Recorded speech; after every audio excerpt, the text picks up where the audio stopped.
치즈의 주재료가 우유라는 사실은 널리 알려져 있습니다. 그러나 치즈가 만들어지는 과정을 조금만 들여다보면 우유만으로는 설명되지 않는 중요한 요소가 등장합니다. 대부분의 치즈는 우유, 소금, 유산균, 그리고 레니스로 만들어집니다. 이 가운데 레니스는 여전히 많은 사람들에게 낯선 재료이며 동시에 치즈 제조의 핵심을 담당하는 요소입니다. 우유는 지방, 단백질, 당분, 미네랄이 물에 분산된 유화액입니다.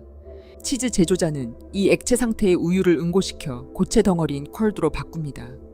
이때 단백질이 서로 결합하면서 지방과 다른 고형 성분을 끌어당겨 스펀지 같은 구조를 형성합니다. 이러한 응고를 유도하는 여러 방법 가운데 체더 치즈와 같은 숙성 치즈에서는 레닛을 활용한 효소적 응고가 사용됩니다. 이 과정이 제대로 이루어지지 않으면 치즈의 질감과 풍미는 크게 떨어집니다. 레닛은 우유 속 단백질에 작용하는 효소를 통칭하는 이름입니다. 되새김질을 하는 반추동물에 의해서는 이 효소가 우유를 응고시켜 소화를 돕습니다. 같은 원리가 치즈 제조에도 적용됩니다. 레닛은 우유를 응고시키는 역할을 맡으며 이 과정에서 키모신과 펩신이라는 두 효소가 중요한 기능을 수행합니다. 키모신은 응고를 직접적으로 유도하고 펩신은 숙성 과정에 영향을 미칩니다. 이 두 효소의 비율과 작용은 치즈의 최종 풍미를 결정짓는 핵심 요인입니다. 치즈 제조의 기원에 대해서는 다양한 이야기가 전해집니다. 그중 널리 알려진 이야기에는 유목 및 목동이 등장합니다. 어린 동물의 위장으로 만든 자루에 우유를 담아 이동하던 목동이 목적지에 도착했을 때 우유가 응고되어 덩어리로 변해 있었다는 이야기입니다. 이 서사는 실제 역사라기보다 상징적인 의미를 갖습니다. 어린 반추동물에 의해서 작용하던 효소가 우유를 응고시켰고 인간은 그 결과를 식품으로 활용하게 되었습니다. 이 발견은 우유를 오래 보존하려는 필요와 맞물리며 치즈라는 식품의 출발점이 됩니다. 레닛은 그 기원과 생산 방법에 따라 여러 형태로 나뉩니다. 가장 전통적인 형태는 송아지 레닛입니다. 이는 어린 송아지에 의해서 추출한 효소로 키모신과 펩신이 자연적인 비율로 포함되어 있습니다. 미국 버몬트의 셸번 팜스는 이러한 송아지 레닛을 사용하고 있습니다. 이 재료는 수율과 풍미에서 안정적인 결과를 제공하며 불량 치즈의 발생을 줄이는 데에도 효과적입니다. 또한 동물의 여러 부위를 활용하는 생산 방식과 맞물려 지속 가능성 측면에서도 의미를 갖습니다. 식물성 레닛 역시 오랜 기간 사용되어 왔습니다. 인도에서는 소를 신성하게 여기는 문화적 배경 속에서 과일나무를 이용해 우유를 응고시켜 왔습니다. 스페인의 양류 치즈에는 엉겅퀴나 아티초크에서 추출한 레닛이 활용됩니다. 이러한 식물성 응고제는 특정 지역의 전통과 깊이 연결되어 있습니다. 그러나 소저 치즈에 적용할 경우 쓴맛이나 바람직하지 않은 풍미가 나타나는 문제가 보고되어 왔습니다. 이처럼 전통적인 레닛이 존재하는 가운데 산업적 요구는 새로운 형태의 대안을 만들어냈습니다. 문제는 이러한 레닛을 식품 산업과 연결하여 대량 생산 체제를 구축하면서 시작됩니다. 송아지 레닛을 대체할 저렴하고 안정적인 재료에 대한 수요가 커지면서 발효를 통해 키모신을 생산하는 기술이 개발되었습니다. 이 기술은 유전자 변형 미생물을 활용합니다. 과학자들은 키모신을 만드는 유전자를 박테리아, 효모, 곰팡이와 같은 미생물에 삽입하고 이를 발효 탱크에서 배양한 뒤 효소를 분리해냅니다. 이렇게 생산된 것이 발효 생산 키모신입니다. 이 지점에서 흥미로운 사실이 발견됩니다. 이러한 연구 개발에 가장 큰 관심을 보였던 기업이 바로 우리에게 백신으로 잘 알려진 파이저입니다. 1990년 파이저는 송아지 레닛에서 발견되는 키모신과 유전적으로 동일한 효소를 생산하는 데 성공했습니다. 이 기술은 미국 식품의약국 FDA로부터 최초의 바이오공학 식품 제품으로 승인을 받았습니다. 이후 파이저는 96년에 이 사업을 덴마크 기업 크리스천 한센에 매각했고 현재는 노보네시스가 네덜란드의 생명공학 기업인 DSM과 함께 카이맥스라는 브랜드로 발효 생산 키모신을 생산하고 있습니다. 이 효소는 전 세계 유제품 가공업체에 공급되며 산업 치즈 제조의 핵심 요소로 자리 잡았습니다. 발효 생산 키모신은 동물성 레닛과 비교할 때 몇 가지 중요한 차이를 갖습니다. 가장 큰 차이는 펩신이 포함되어 있지 않다는 점입니다. 이로 인해 숙성 과정에서 나타나는 미묘한 풍미 변화가 전통적인 송아지 레닛과 완전히 같다고 보기는 어렵습니다. 그럼에도 불구하고 이 기술은 비용 절감, 품질의 일관성 확보, 생산량 증가라는 측면에서 기업에게 강력한 장점을 제공합니다. 동일한 양의 우유로 더 많은 치즈를 생산할 수 있다는 점은 산업에 큰 영향을 미쳤습니다.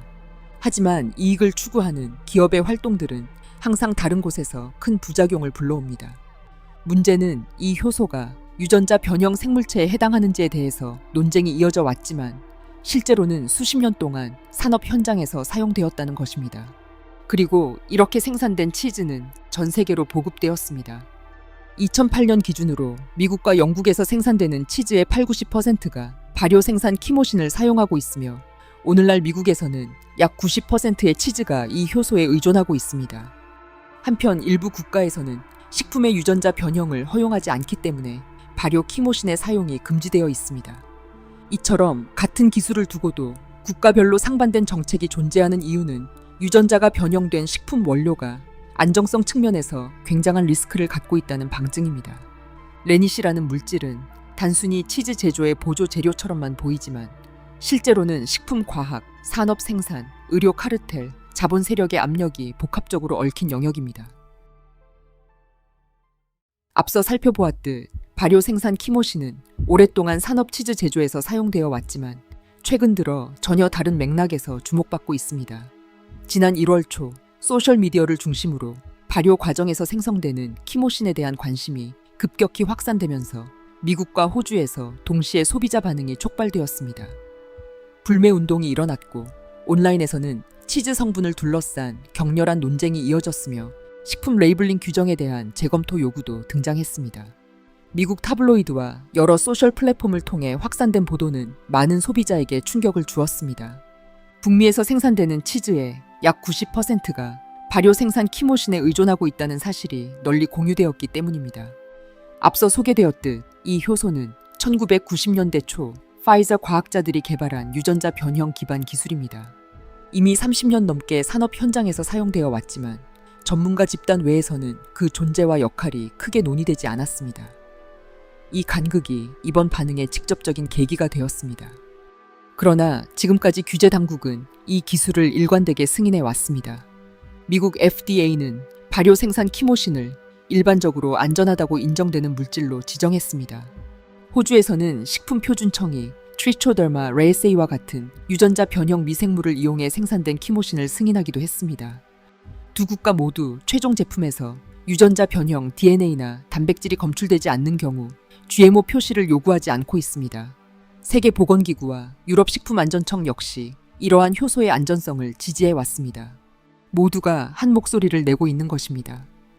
소비자들의 불안이 증폭되는 동안에도 산업의 방향은 정반대의 방향으로 흘렀습니다. 산업 측면에서 발효 생산 키모신은 여전히 매우 효율적인 도구로 평가됩니다. 유제품 기술자들은 비용 절감, 품질의 균일성, 생산량 증가를 주요 장점으로 제시합니다.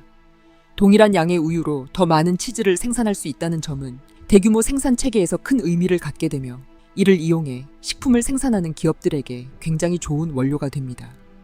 그러나 소비자들은 발효 생산 키모신을 파이저 효소라고 지칭하고 있습니다. 여기에 백신으로 불거진 제약회사에 대한 불신이 결합되었습니다. 코로나 팬데믹 이후 누적된 회의적 시각이 식품 영역으로 확장된 것입니다. 이러한 반응은 소비 행동에도 변화를 가져오고 있습니다. 상황이 이런데도 규제 당국과 업계 단체는 이러한 반응에 대해 일관된 입장을 유지하고 있습니다. 발효 생산 키모신은 35년 이상 사용되어 왔으며 건강에 해로운 결과를 초래했다는 신뢰할 만한 증거는 확인되지 않았다는 점만 강조하고 있습니다. 이처럼 제약회사들이 미국 치즈의 90%를 만들고 있으며 천연 재료가 아닌 대량 생산에 유리한 합성 물질을 사용하며 사람들을 병들게 하고 있습니다. 치즈는 세계에서 특히 미국에서 가장 많이 소비되는 식품 중 하나입니다. 그리고 이 미국계 기업들에서 생산되는 치즈는 전 세계로 수출됩니다. 한국 역시 안전지대가 아닙니다. 따라서 치즈를 통제하면 수백만 명이 매일 섭취하는 식품을 통제하게 되는 것입니다. 제약회사들은 식품의 원료가 되는 물질을 만드는 산업들을 조용히 장악해왔습니다. 앞서 살펴본 내용들을 간단히 정리하면 치즈를 만드는 데는 우유, 소금, 배양균, 그리고 레닛이라는 4가지 재료가 필요한데 현재 레닛 산업을 장악한 기업은 파이저입니다. 이들 제약회사들이 만든 레닛은 유전자 변형 곰팡이에 소의 유전자를 삽입하여 생산한 것입니다. 미국인의 절반이 유제품을 소화하지 못하는 이유가 여기에 있습니다. 소화 문제, 염증, 호르몬 문제는 모두 식품 속 유전자 변형 성분과 연결됩니다. 나아가 이러한 질환은 장기적으로는 정신질환 혹은 유전질환으로도 연결됩니다. 특히 자가 면역 질환과 희귀병 및 기형아 출산에도 크게 기여한다는 연구가 있습니다. 제약회사는 사람들의 수요를 충족시키기 위해 치즈를 생산하는 것이 아닙니다. 대량 생산 설비를 갖추고 치즈를 홍보하여 거대한 수익 구조를 만들어 놓습니다. 그리고 제품 생산에 필수적인 주 원료를 독점하는 단일 생산 체제와 판매 네트워크를 구축합니다. 이게 바로 그들이 지속 가능한 수익을 창출해내는 기본 원리입니다. 그런데 문제는 그 뒤에 따라오는 부수적인 산업들과의 연계성입니다. 가령 유전자 변형 성분으로 소비자들이 병들면 그 증상을 치료할 약의 수요도 증가합니다. 치즈를 섭취한 뒤 소화 문제가 발생하면 소화제를 구매하게 되고 염증이 생기면 항염증제를 구매하게 되는 것입니다. 이것은 정교하게 설계된 비즈니스 모델이며 이 세계의 모든 산업 구조는 이런 방식의 네트워크를 공유하고 있습니다. 왜냐하면 글로벌 기업들의 실제 소유주들은 결국 이름 있는 몇몇 가문들로 수렴되기 때문입니다. 식품 공급 단계에서 문제를 만들고 치료 과정에서 수익을 회수하는 구조가 형성됩니다. 이처럼 제약회사가 약품 산업과 함께 식품까지 통제할 경우 건강이 아닌 반복 소비 구조가 더 뚜렷해집니다. 우리는 일상에서 인식하지 못한 채 그들의 이익을 키워주고 있습니다. 그러나 그 흐름을 체감하기는 쉽지 않으며 그들은 이러한 사실이 드러나는 것을 원하지 않습니다. 그럼에도 불구하고 안전한 제품은 분명히 존재합니다. 따라서 무엇이 좋은지, 무엇이 해로운지 구분할 수 있도록 지속적으로 탐구하고 충분한 정보를 갖추어야 할 것입니다. 그렇지 않으면 피할 수 있는 질병을 겪게 되고 불필요한 수술을 받게 되며 결국엔 생명을 단축하는 결과로 이어질 수 있습니다. 시청해 주셔서 감사합니다.